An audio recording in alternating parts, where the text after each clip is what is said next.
The preferred name for the followers of Jesus in the New Testament is disciples, learners. To be a believer was the first step of introduction into a lifetime of learning.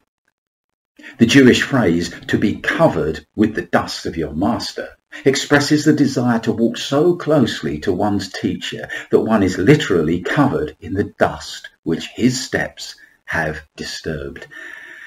Figurative language possibly, but the message is clear and thoroughly biblical. We are to be on the road and imitators of our Master, Jesus. Hebrews 5:9 says, though he were a son, yet learned he obedience by the things which he suffered. And Hebrews 2:10, for it became him for whom are all things, in bringing many sons to glory, to make the captain of their salvation perfect through suffering. Jesus humbled himself to become a learner. And note that the learning that the Bible is speaking of isn't book learning, as valuable as that is. It's life learning, hence the word suffering. Jesus humbled himself to become a sufferer like us and to learn from his suffering. And the best learner is the humble man because he's empty of self. The more empty I am, the more God can fill me. Now, having submitted to the position of a learner during his lifetime, we may expect Jesus to journey on into distant clouds of glory after his resurrection. Being exalted to the highest position, he would surely forsake the old places he frequented as soon as he was freed to do so, to remain in the heights of glory in heaven, with the worship of the angels, the seraphim, the cherubim, the music and joy surrounding the throne of glory, and best of all, the beauty of his Father's face and the warm embrace of his love. But Jesus didn't. Not in the glorious temple, not even in the holy city of Jerusalem. The resurrected Jesus appeared on the dusty road to Emmaus. It's one of the most remarkable and heartwarming pictures. Luke 24, verse 13 to 32.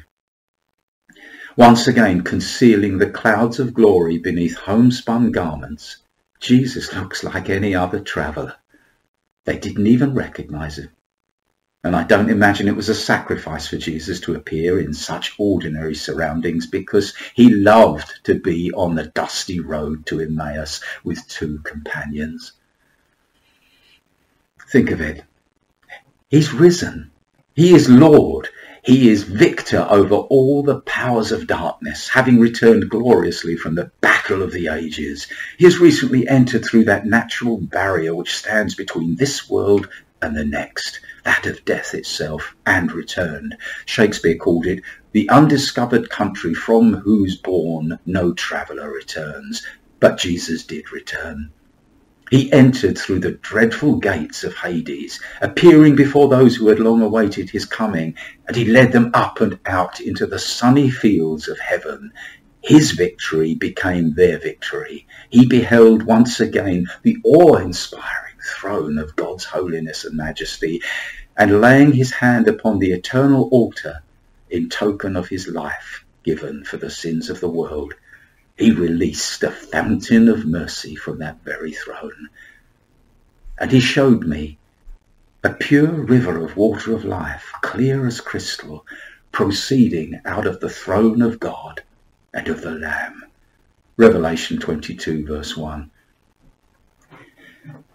From scenes such as this, indescribable and lovely, heartbreakingly beautiful, Jesus has the strength, no, the love, to turn away for a while and return to the earth and to his bereaved disciples.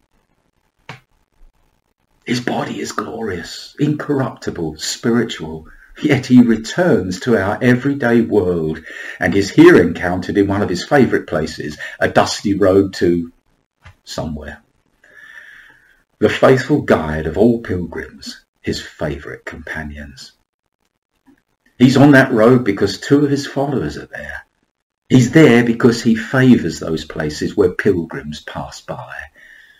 He was even crucified alongside a main thoroughfare As the prophet said, is it nothing to you, all ye that pass by? Lamentations 1:12. He was born, lived and died amongst people. It's no wonder that he returned to people. And he hasn't changed. Where disciples are travelling the way, there is he in the midst, speaking frequently of the things he has seen and the eternal goodness he has won for us, delighting our spirits with his descriptions. And I don't necessarily mean words. He has other ways of communicating his joy. When we find our hearts strangely warmed or our spirits buoyed up for no apparent reason, we know Jesus is close by and is describing glory to us. David said, "My soul he restores." And what are those times when we aren't buoyed up? David said, "Even though I go through the valley of the shadow of death," call it depression, fear, sorrow, even death itself, "I will fear no evil, for thou art with me. Thy rod and thy staff, they comfort me." The Melamed of Jesus comforts him. And Job went even further. "Even though he slay me, yet will I trust him." All these people were travellers on a road to only God knows. And they were content in that knowledge. Interestingly, the El, or Lamed, means toward something. But El is also a name of God. And what is our destination? Jesus prayed for us pilgrims on the night before his betrayal and arrest. He said this, "Father, I will that they also whom thou hast given me be with me where I am, that they may behold my glory, which thou hast given me, for thou lovedst me before the foundation of the world." John 17, verse 24. Amazing words. That's our destination, beloved.